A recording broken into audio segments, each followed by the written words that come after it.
guys, come to the UK. Yeah. In the UK, to get a skilled worker visa, like it says, skilled worker, so they expect you to have experience. When I was in South Africa, but it's always been a dream of mine to like go and live and work abroad and just like experience the life abroad. So your CV must be job specific.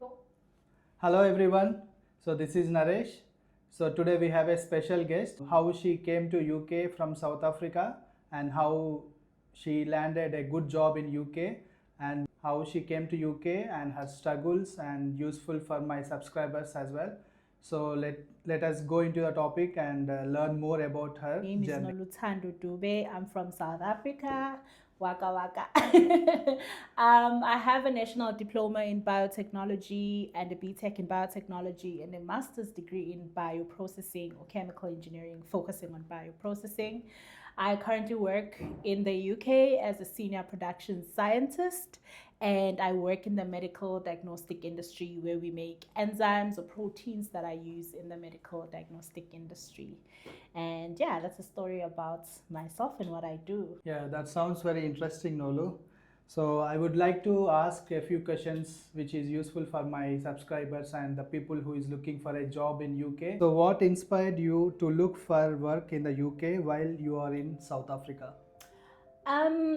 A lot of things actually inspired me. So a little bit of story. When I wanted to do my masters, I wanted to do my masters abroad, but I did my masters during COVID, so I didn't have the opportunity to travel and do my masters abroad. But it's always been a dream of mine to like go and live and work abroad and just like experience the life abroad. So I think that was the main thing that inspired me. The second thing was I've always knew, like, if you study science, you know that we always say like, oh, in the UK, like science is very advanced. They use advanced equipment and they just have brilliant scientists. So I've always like wanted to experience that for myself and just like put myself out there internationally and not just limit myself where I'm from. And also the money. Yeah. And also the money. I mean, we candidates in these countries, they pay relatively good. I don't have money, guys, but they do pay okay. So I think those are like the three main reasons that motivated me. Yeah. So the people who are looking for science related jobs, let's try UK. So why not UK? So let's go for another question which will be very interesting for those who want to land a job, good job in UK. Which job search websites or recruitment agencies helped you find a job in UK? So for me, it was really luck more than anything. I'm not gonna lie and say I used any specific websites or anything. I was really just blessed that like everything just happened at the right time and was supposed to happen. Cause I literally just applied on LinkedIn. Like I just applied for 2 jobs. It was my first time doing international applications. I applied for a job in Paris and a job because where I work now is not my first job. This is my second job in the UK. So I moved to South Africa for my first job, which was in Cambridge in a startup. So I saw that they were looking for a junior fermentation scientist, and I was like, let me apply. Why not? It was literally on LinkedIn, like those easy apply. Don't sleep on those easy apply jobs on LinkedIn because you can be amazed what you find. Like, for example, I'm living proof. That's how I actually applied. So I didn't use any specific agencies or any specific links. It was really just using LinkedIn Easy Apply. I know that there are other links and agencies that you can apply for, but I can't really say much on that because I didn't use any of those. Yeah, that's good information. So guys, let's use LinkedIn as your use your skills and explore other countries based on your skills. So the other question is, so this is very important for my subscribers because most of the people in India or anywhere who is watching from South Africa as well, it will be useful for them. So most of the graduates, they face a problem how to tailor their CV, how to build their CV, and let's get on to that topic a little bit more. So how she developed a CV and how she started applying for jobs. So the question is, how did you tailor your CV and cover letter for the jobs in UK? All right.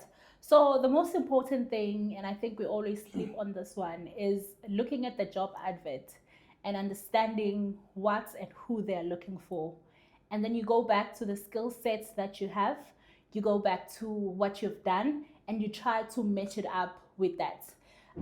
For example, with any job, like you're not gonna meet all the criteria. If you apply for a job and you meet all the criteria, trust me, you'll be bored in that job because you're not gonna learn anything new. So I'm gonna make an example with a job advert that says they're looking for someone who will make coffee. And in your previous experience, you've made tea. So what you'll put, you'll understand how they want the coffee to be made, and then you'll go and say, but I've made tea. How do I match up? What skill sets do they have here? So what you'll put in your CV is that I know how to boil water, I know how to take up a cup from a cupboard, I know how to add sugar, and already that is making you someone who can make coffee because it's almost the same thing. So that's how you tailor your CV as well, understanding what the post wants and what you have, and try to match up what you have. And guys, please don't lie on your CVs because they'll catch you. But always just try to match up what you've done in the past and what you've learned at school with what the job actually requires, and try to highlight on the key important point. Don't use don't think that it's a one size fit all CV situation. You must always have a tailored CV for a specific job post, because it might be a scientist, but you're doing different things. Like I'm in upstream, but they're looking for an upstream who also knows downstream. You can't use your CV for all applications. So your CV must be job specific. I know it's tiring, especially if you are doing multiple applications, but just try to have like a generic CV that has all your skill sets.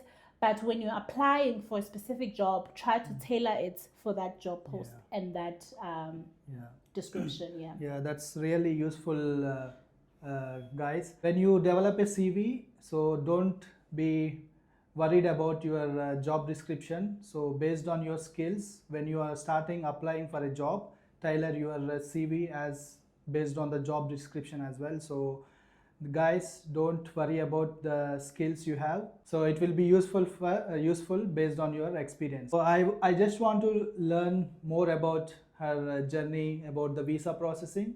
So let's ask her how she applied for a visa.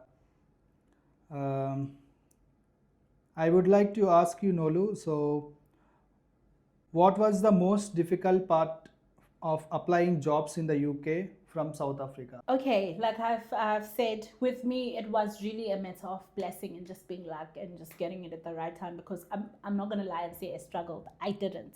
I just applied for 2 jobs. One was in Paris and one was in the UK, and I got the one in the UK, and then I moved to the UK. So I didn't really have any struggles.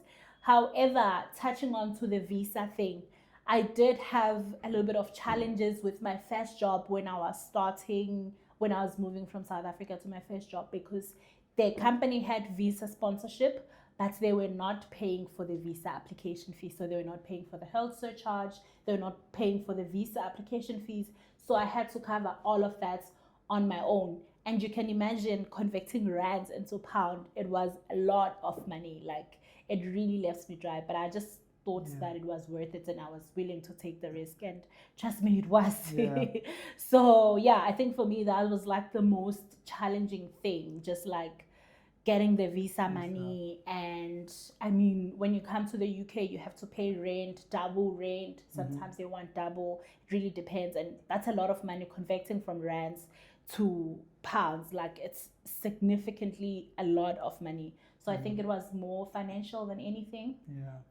Most of the graduates worried about financial status. So if they want to pursue higher studies like MSc in UK, so would you prefer studying in UK or get an experience there and come back to UK and search for a job?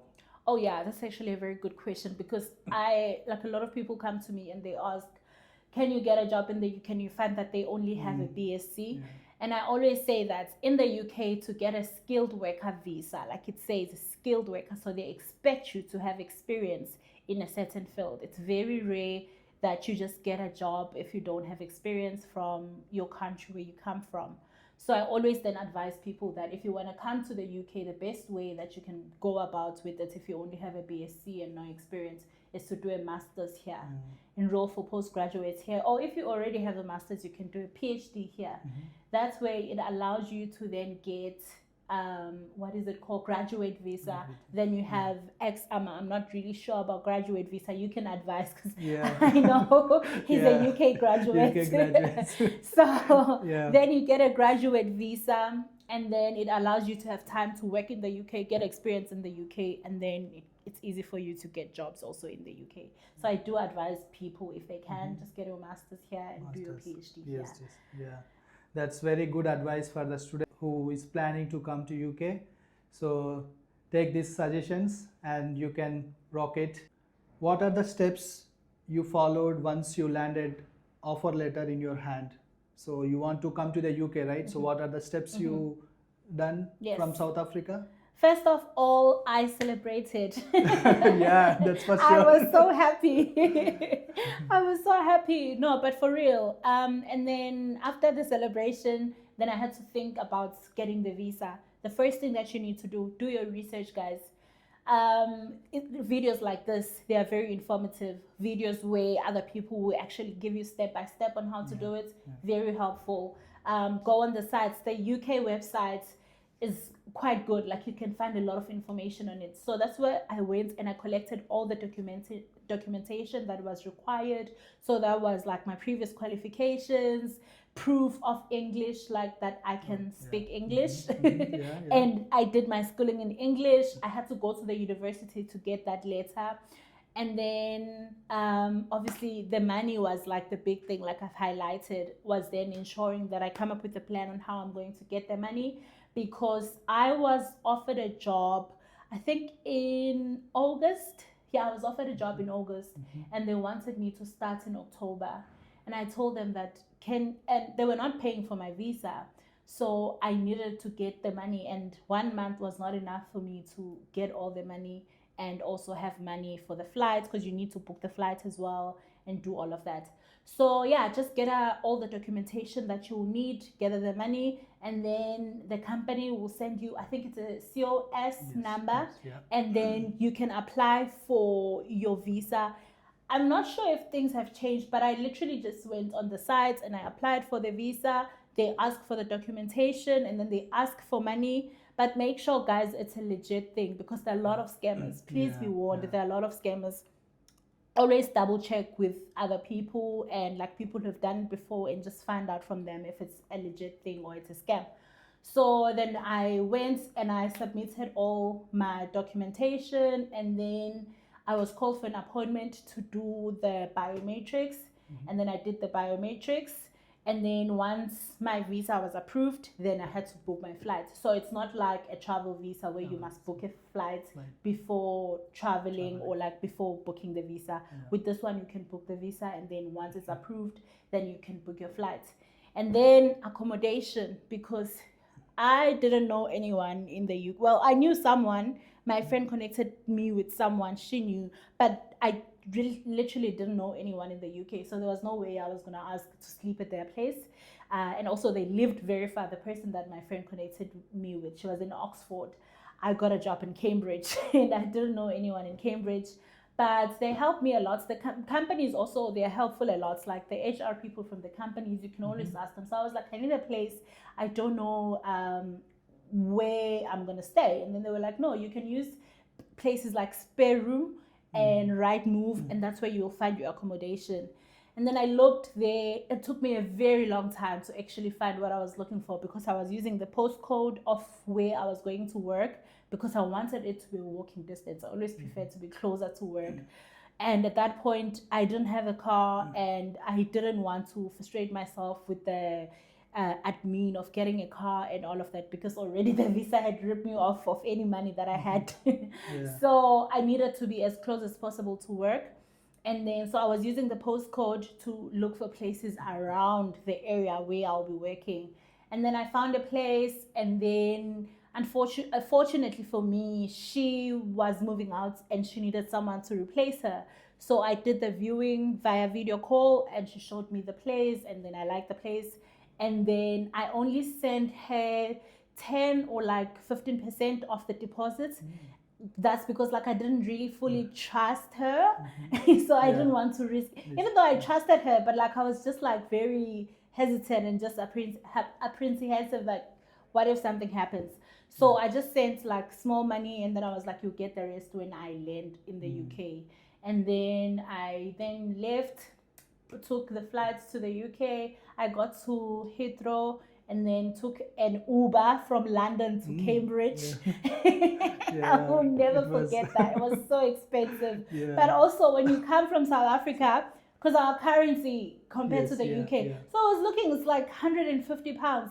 In my head, I'm like, it's not that bad. Like, it's not that bad. I didn't convert. And then, so yeah, I took the Uber, and then I got to the place, and then luckily she was legit, and then I paid her the rest of the money, and then that's how I got the room. So it's advisable to use Rightmove and Spare Room. And if you have people that you know, you can always like ask them to like assist you if they live in the same city as you. Like, you'll be surprised. People are always willing to help. So yeah, that's how I got here. But just do your research before finding a place, about the area, how the transport system is, because for example, where I live now, the transport system is not so great. So you wouldn't want to live in a place where I live if you're not driving, if you will be walking. So just always ask the people around and find out how things are. Yeah, that's cool. That's very interesting tips for upcoming students who is willing to come to UK for work. Keep always your dreams come true. So don't give up. So people like Nolu is very interesting. She did a good hard work in getting a good job and applying, keep on applying for a job, and finally how she came to UK. So when she came to UK, she forgot about all her troubles. So let's take her advice and tips. And the final question, which is, do you like UK culture or do you like your current job? The UK culture is nice. I'm not gonna lie. Like, I like it a lot. Obviously, there's no place like home. Like, there's no place like home. But I feel like looking at South Africa and the UK, it's not that very much different. So it hasn't been a big much of a shift. So I enjoy being here. I enjoy the people, especially in Wales. The people tend to be very friendly in Wales, and I love my job so much. It's like, it's amazing. Like, yes, I work crazy hours sometimes. Yes, it can be stressful, but every day I go home and I'm just like, this is what I studied, and I'm thankful to God that I get to practice what I studied, because I studied because I liked it. So it's very fulfilling to be doing something that I loved a lot. I literally cannot picture myself doing anything other than bioprocessing, honestly. It's my life. So that's interesting. So we used to call her as a bio princess. So love her It's education lovely. and her background. So that's what she came up with, a bio princess logo. Would you like to give some suggestions who is willing to come to UK, either study? So guys, my logo in life, or like one principle that I live by, is leave no stone unturned. Don't ever think something is too big for you or it's out of reach.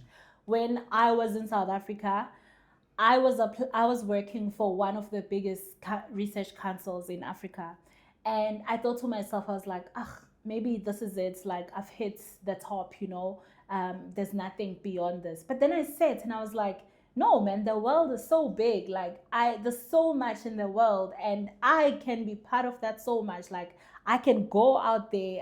There's nothing that is out of reach for me. I can do it. And then I just applied for a job.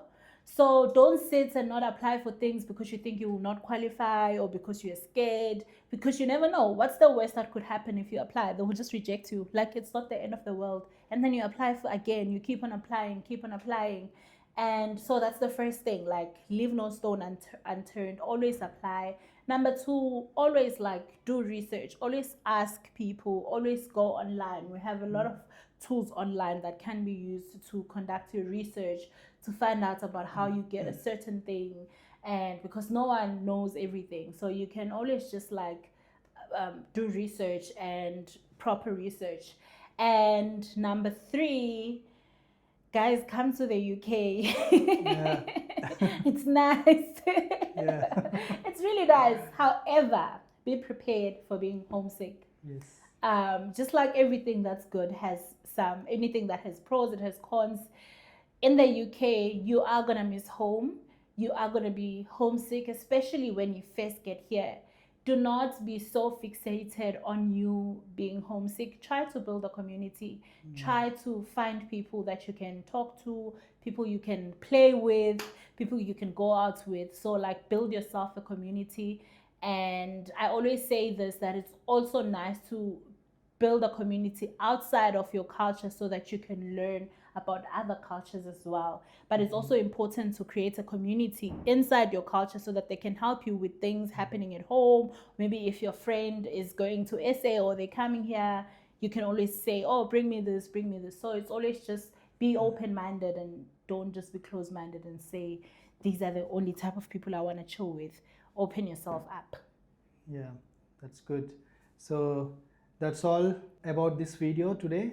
So that's her background and how she came to UK, and successfully she is doing a good job. And I really appreciate Nolu and giving her valuable time to shoot a small video.